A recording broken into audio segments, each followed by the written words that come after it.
আজ রংপুরকে হারাতে পারলে প্লে অফে যেতে পারবে তামিম ইকবালের পরছন বরিশাল।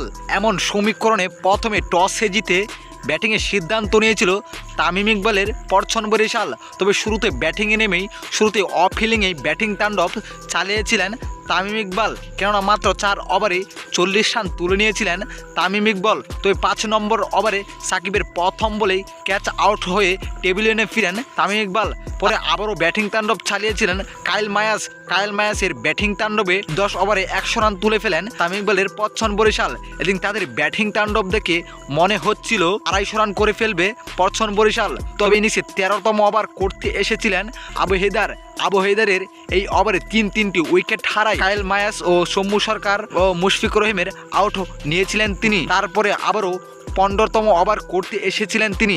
এই ওভারেও আরও একটি উইকেট তুলে নিয়েছিলেন আবু হেদার। তার বোলিং তাণ্ডবে শেষ পর্যন্ত অল্প রানে আটকে যায় তামিম ইকবালের পরছন বরিশাল, যেখানে শুরুতে যেভাবে ব্যাটিং তাণ্ডব চালিয়েছিল অনেকে টিভির সামনে বসেই বলছিল যে 200 রানের বেশিও তামিম ইকবালের পরছন বরিশাল। তবে শেষ পর্যন্ত তার বোলিং তাণ্ডবেই অল্প রানে আটকে যায় তামিম ইকবালের পরছন বরিশাল।